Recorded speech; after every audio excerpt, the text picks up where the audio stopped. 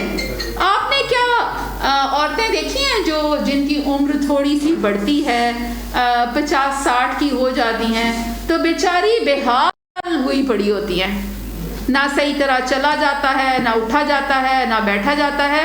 اور میں آپ کو بتاؤں بعض دفعہ بہت ساروں کی بچے دانی باہر لٹک آتی ہے. یہ آپ لوگوں کو اس بات کا آئیڈیا ہی نہیں ہوگا. بچے دانی باہر لٹک آتی ہے, پیشاب کے مسائل ہوتے ہیں, چھینک مارے پیشاب نکل جاتا ہے راستے میں.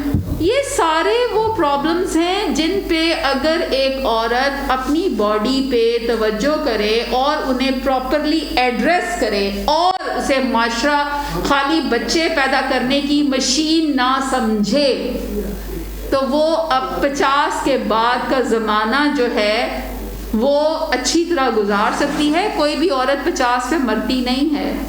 80 سال 70 سال اگر اس نے زندہ رہنا ہے تو شروع کے سال بچے پیدا کرتے کرتے بے حال, اور 50 کے بعد بچے زچگیوں کی کمپلیکیشن سے بے حال. سو گائنی فیمنزم کا کہنا یہ ہے کہ ایک عورت کی جو یہ جسم سواری ہے اس سواری کا پورا خیال رکھا جائے, اس کے بارے میں بات کی جائے. یہ جو چیزیں مختلف ٹیبوز کے تحت دروازوں کے پیچھے ہوتی ہیں ان پہ کھل کے بات کی جائے.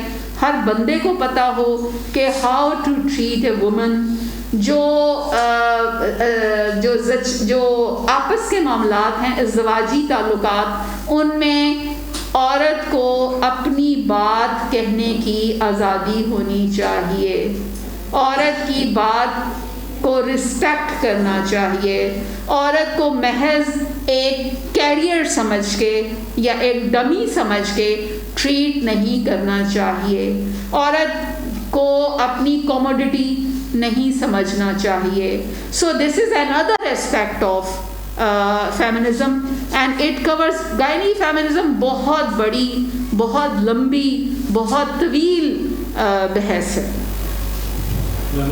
ابھی بار آپ کو ڈسکس کر رہا ہوں. جی فیسٹولا کے بارے میں لوگ نہیں جانتے. جی میں نے فیسٹولا کے سے متاثر ہونے والی خواتین کو دیکھا ہے جن کو جانوروں کے باڑے میں بند کر دیا جی, کیونکہ ان کا پیشاب مسلسل رستا رہتا ہے وہ, اور چونکہ وہ گھر میں نہیں رکھی جا سکتی لہٰذا دیہات میں عام طور پہ رویہ ہے باہر نکال دیتے ہیں, باہر نکال دیتے ہیں. تو میں یہ بھی چاہوں گا کہ یہ چونکہ ایک ایسی چیز ہے جو کامن ہے ہمارے دیہات میں تو خاص طور سے کامن ہے, لیکن لوگوں کی اویئرنیس اور یہ میں آپ کو بتاؤں کہ کیوں کامن ہے. جی اس کا بہت معمولی سا علاج ہے. وہ کیسے آپ سے معمولی علاج نہیں ہے, خیر کافی ایکسپرٹ علاج ہے, لیکن ہوتا کیوں ہے. یہ جو ڈاکٹر بیٹھے ہیں نا یہ تو بچرز ہیں, یہ تو ہر عورت کا سیزیرین کر کے بچہ نکال دیتے ہیں. انہیں تو اپنی فیس سے مطلب ہے, یہ تو بس جاتے ہیں تو آپریشن کر کے پیٹ کاٹ دیتے ہیں. انہوں نے تو 9 مہینے تک ہمیں کہا سب نارمل ہے, سب نارمل ہے, اور اس کے بعد پیٹ کاٹا. انہوں نے تو اسے بزنس بنا لیا ہے. یہ جو باتیں ہیں یہ فسلا بننے کے بیہائنڈ یہ ساری سٹوری ہے جو میں نے بے تحاشا اپنے بلاگز میں لکھی ہے. ایک زچگی کا عمل 8 سے 10 گھنٹے تک مکمل ہو جانا چاہیے. اگر زچگی کے 8-10 گھنٹے میں بچہ پیدا نہ ہو تو یہ سر کی جو ہڈی ہے یہ عورت کے پیٹ کے نچلے حصے کی ہڈی کے بیچ میں مثانے کو پیس دیتی ہے. بچے کے سر کی ہڈی اور عورت کے پیٹ کی نچلی ہڈی ان کے درمیان میں ہے مثانہ. جب وہاں پہ 10 گھنٹے تک بچے کا پیٹ پڑا رہے, بچے کا سر پڑا رہے اور اس کی پیدائش ممکن نہ ہو, جو کہ میں نے اس پہ ایک کہانی بھی لکھی تھی کہ اسی طرح ایک لڑکی ہے جو لیبر میں ہے, اسے لیبر اور اس کے گھر والے نہیں مان رہے اس کو سیزیرین کرانے کے لیے, اور وہ اسے مختلف ہسپتالوں میں لے کے جا رہے ہیں, کبھی اس ہسپتال میں کبھی اس ہسپتال میں, اور کہہ رہے ہیں کہ نہیں یہ شہر کی بات ہے, کہ نہیں ڈاکٹروں نے اسے کھانے پینے کا ذریعہ بنایا ہوا ہے. 2 مہینے کے بعد جب وہ لڑکی واپس آتی ہے اسی ہسپتال میں جہاں اسے سیزیرین کا بتایا گیا تھا، تو وہ واپس آ کے بتاتی ہے کہ اس کا بچہ بھی مردہ پیدا ہوا تھا اور اب وہ فسٹولا کی مریض ہے۔ تو ہوتا کیا ہے کہ دونوں ہڈیوں کے درمیان جو مثانہ ہے وہ گل کے کیونکہ اس کی بلڈ سپلائی رک جاتی ہے، اس کو خون جانا رک جاتا ہے، وہ گل کے جھڑ جاتا ہے اور ایک سوراخ بنتا ہے جو مثانے سے پیشاب کو وجائنا میں ڈرین کرتا ہے۔ اب ظاہر ہے مثانے کے نیچے تو اللہ میاں نے پیچ لگائے ہیں جس سے جب آپ پیشاب روکنا چاہیں روک لیں، جب آپ پیشاب کرنا چاہیں کر لیں۔ جب وہ پیچوں والی جگہ سے پیشاب نہ نکلے لیکن مثانے سے ہوتا ہوا سوراخ کے ذریعے وجائنا سے نکلے، اس پہ کیسا کنٹرول؟ اسی طرح جو پخانے کی نالی ہے اس میں بھی بعض دفعہ ایک سوراخ بنتا ہے، اور پخانے کی نالی کے نیچے جو مکد ہے اس کے بھی اگر آپ پیچوں والی جگہ سے پخانا نہیں آتا اور وجائنا کے راستے آتا ہے تو تب بھی رستہ کھلا ہوا۔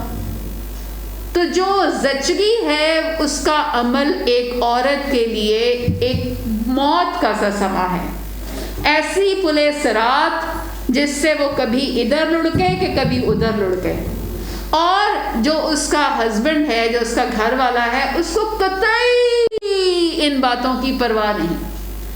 یہ بچہ پیدا کرنا سال ہر سال سے ہو رہا ہے، زمانوں سے صدیوں سے ساری عورتیں پیدا کرتی ہیں، تم نہیں ہو، تم پہلی دفعہ زندگی میں بچہ پیدا کر رہی ہو۔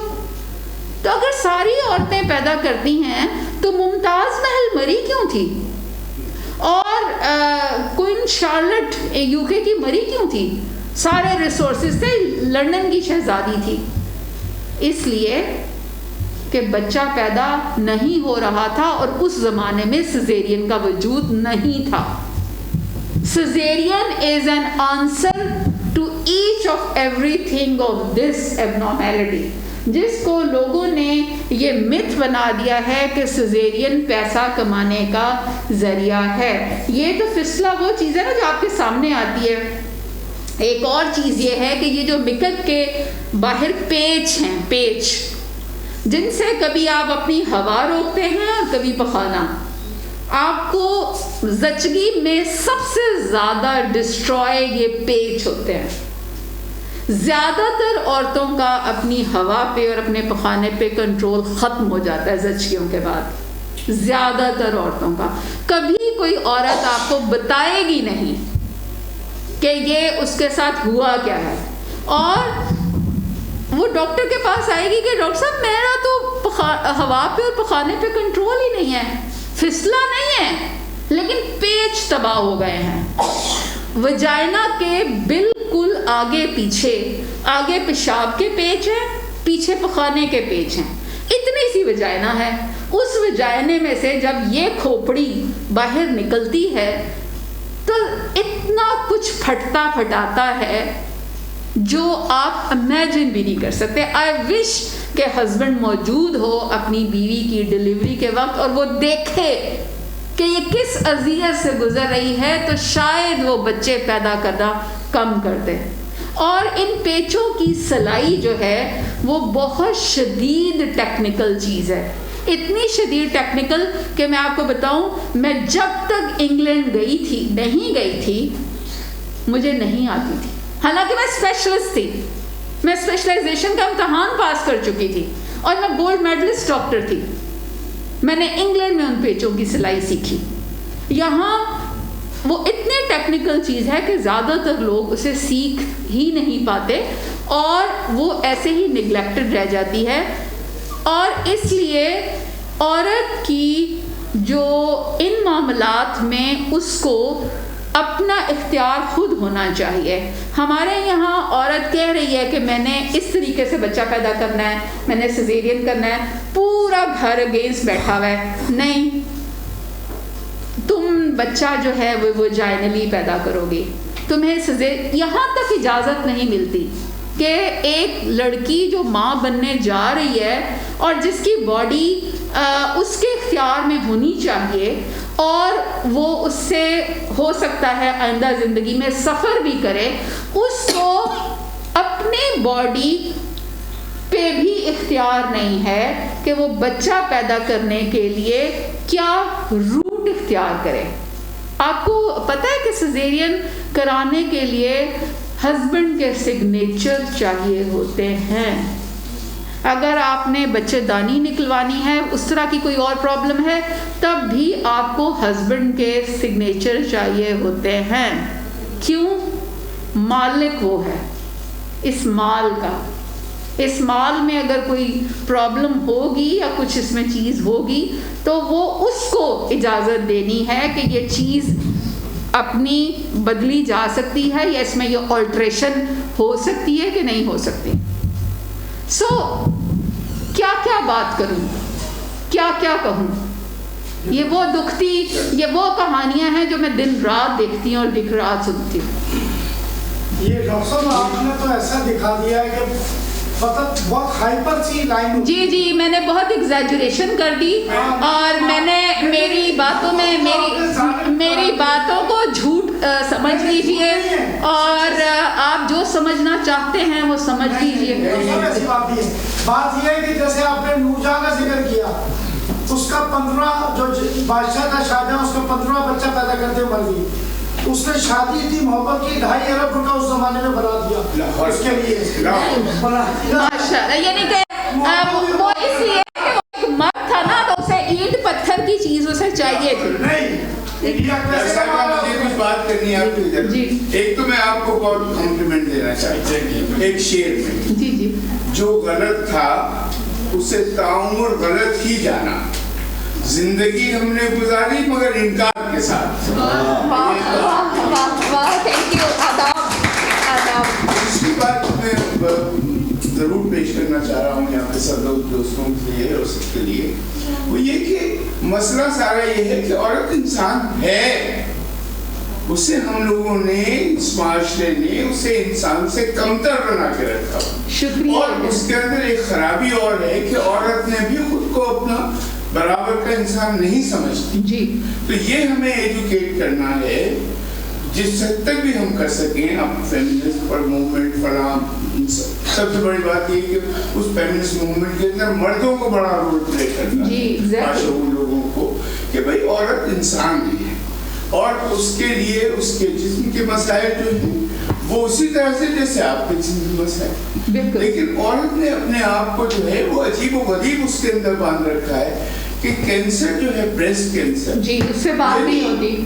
بات کیا مطلب وہ جو ہے وہ تصور ہی نہیں کرتی اپنے آپ کو. اس نے اتنا جو ہے خاندان کے لیے, بچوں کے لیے, سب کے لیے اس نے اپنے آپ کو وقف کر دیا. دیکھیں چھاتی ایک نو گو ایریا ہے. چھاتی کو میں نے ایک بلاگ لکھا تھا جس میں میں نے آغاز کے بچپن سے جب بچی بڑی ہوتی ہے نا تو اس کو یہ احساس دلایا جاتا ہے کہ یہ جو چھاتی نکل رہی ہے نا, یہ چھاتی شرم کا باعث ہے. دوپٹہ کرو, ڈھانپو, یہ کرو, یہ کھلے کپڑے پہنو. کیوں؟ آپ کا نہیں, میری بات سن لیجئے کہ چھاتی کو آپ نے بس جنس کے ساتھ, جنسی لذت کے ساتھ آپ نے ایسوسیٹ کر دیا ہے. آپ نے اسے ناک, کان, گلا, ہاتھ, پاؤں جیسا عضو نہیں رہنے دیا. اگر وہ ایک ایسا ہی عضو ہوتا جیسے آنکھ ہے, ناک ہے, تو اس کے بارے میں عورت کو اتنا شیم یا گلٹ کے ساتھ ایسوسیٹ نہ کیا جاتا تو شاید اس کی چھاتی میں جب کوئی گلٹی بنتی یا چینج آتی تو وہ سب سے پہلے اس کا اظہار کرتی کہ میری چھاتی میں پرابلم ہے. اب تو وہ شرماتے ہوئے ہائے ہائے میرے سورے کو پتہ چل گیا کہ چھاتی چ کوئی گڑبڑ ہے تو کیا ہوگا.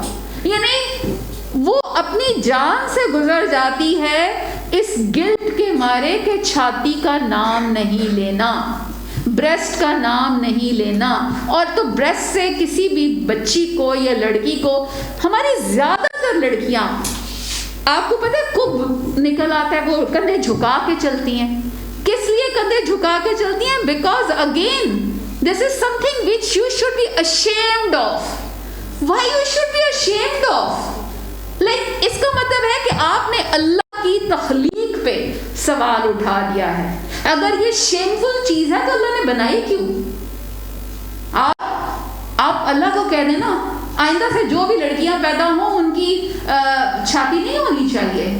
آپ کو پتہ ہے افریقہ میں ایک روایت ہے, اور یہ صرف پاکستانی کلچر نہیں ہے, یہ دنیا بھر میں عورت کی چھاتی کو جنسی لذت کا سبب بن کے تو اس کا بعد اس کو ایسے سلوک کیا جاتا ہے. اور وہاں افریقہ میں ایک روایت ہے کہ لڑکی کی چھاتی کو جب وہ بلوغت میں پہنچتی ہے تو چونکہ ریپ ہونے کا ڈر ہوتا ہے, کیونکہ چھاتی نشانی ہے کہ یہ لڑکی بڑی ہو رہی ہے, تو اس کی چھاتی کو گرم پتھر سے داغتے ہیں, اور اس عمل کو کہتے ہیں سلیٹنگ. آپ گوگل کیجئے گا آج بریسٹ سلیٹنگ. میں نے اس پہ بلاگ لکھا تھا چھاتی کو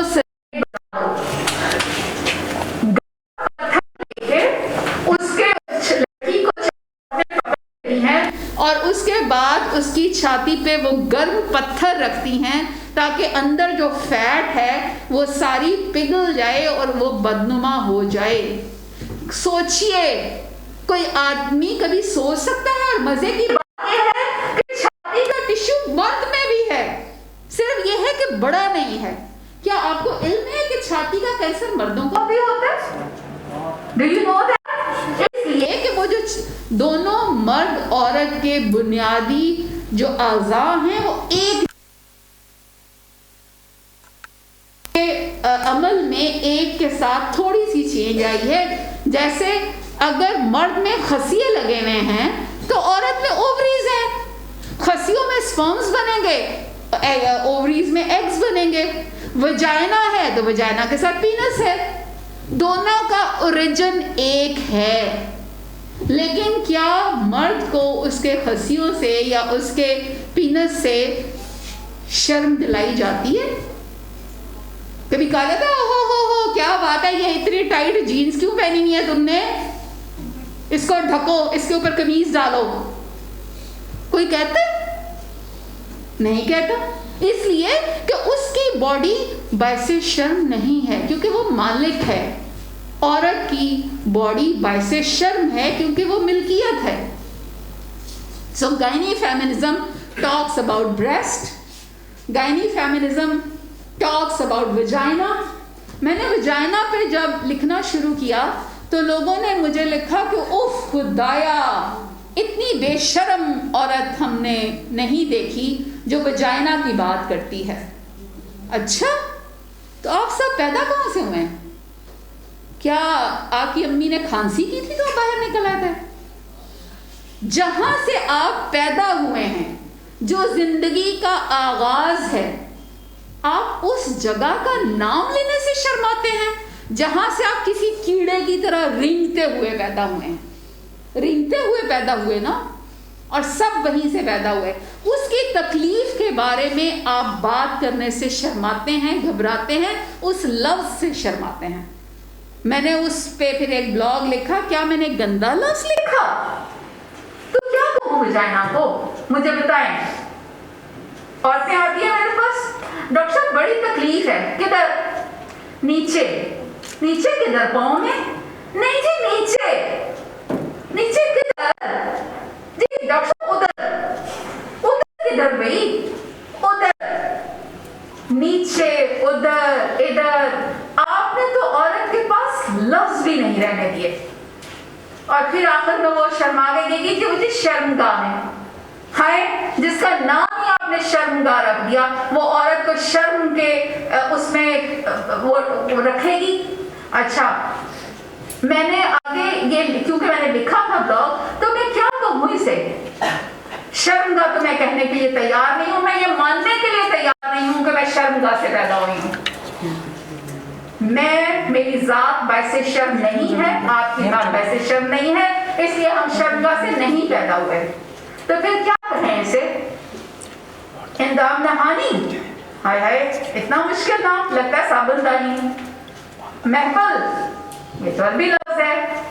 تو پھر کیا لفظ وجائنا کو کس نام سے پکارے؟ ہم ایئرپورٹ کو ایئرپورٹ کہتے ہیں, اسٹیشن کو اسٹیشن کہتے ہیں, مائک کو مائک کہتے ہیں, گلاس کو گلاس کہتے ہیں, فون کو فون کہتے ہیں, تو وجائنا کو وجائنا کیوں نہیں کہہ سکتے؟ یہ ہے گائنی فیمنزم. کسی بھی لفظ کے بارے میں شرم کا احساس عورت کو دلانا اس کی ذات کی نفی ہے. اگر آپ اپنی بیوی کو مائنس کرتے ہوئے اس کی ذات کی نفی کرنا چاہتے ہیں تو اس کا مطلب یہ ہے کہ آپ اپنی آئندہ پیدا ہونے والی بیٹی کی بھی نفی کر رہے ہیں, اور جو کہ آپ کرتے ہیں. بیٹا چاہیے, تمہیں بیٹا پیدا کرنا ہے, بیٹی پیدا نہیں ہونی چاہیے. کیوں؟ اس لیے کہ سوسائٹی میں شرم کا باعث ہے.